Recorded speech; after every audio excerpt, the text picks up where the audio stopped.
I've watched in the audience young people respond to your film, particularly young people, and they are so invigorated by the possibility of social change that you show in the film. What has been the response among young people to the film? You've shown it in a lot of cities around the world, the country. It was kind of surprising to me because the first thing I hadn't really taken into account was that people under the age of 40 have a misperception about how we got the drugs that made it possible to survive HIV. What was their misperception? They thought the system took care of it. They think the system took care of it. That it just did what it was supposed to. Yeah, and it may have taken some time, but it may have been a little rusty at the start, but that ultimately problem solved. And first of all, the bigger problems aren't solved, no. So that's kind of a surprise to people. But secondly, the idea that a group of people sick with a virus were as disenfranchised as people with AIDS were, from 1981 to 1996 and beyond, is shocking to them. It's shocking to them. Right. And so that's the first thing that kind of turns their heads. And then when they realized that it was actual individuals, that it was ordinary people made extraordinary only by a diagnosis, were able to find the knowledge, to arm themselves with the information, to conceive of the solutions to the problems, and then actually have them enacted, not in a parallel way. It's not that the activists themselves are doing it, but they found a way to work with the experts, the regulators, the researchers, the scientists, the Nobel Prize winners, to tell them how to do what they're doing better.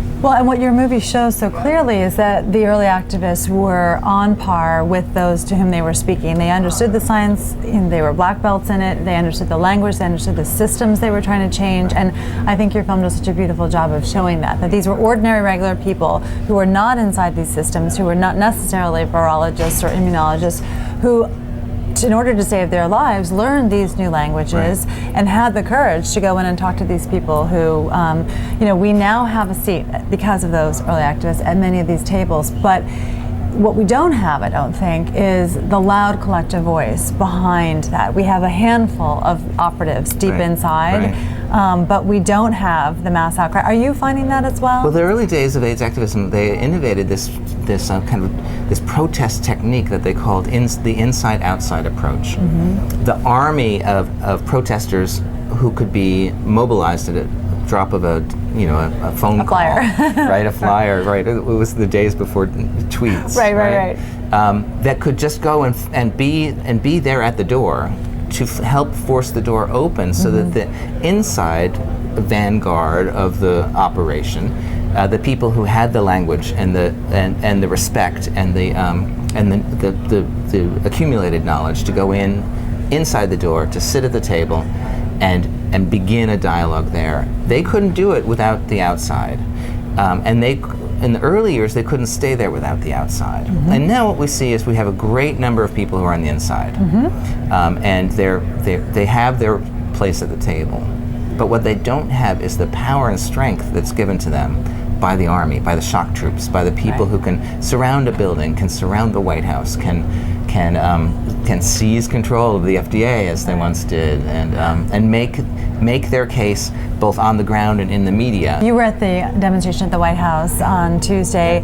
What did that feel like? How was that relative to other demonstrations that you've attended? It was interesting. And I was there for previous demonstrations at the gates at the White House, previous AIDS demonstrations, and it's the first time I've been back since 9/11. So. Everything really changed in the world of what can be done as in protest. Right.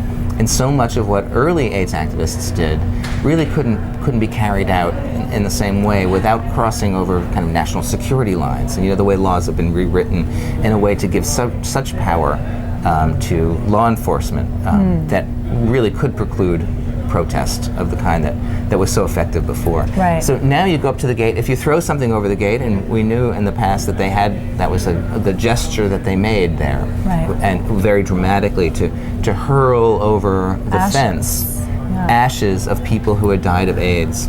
That is now a federal offense that could result in serious jail time.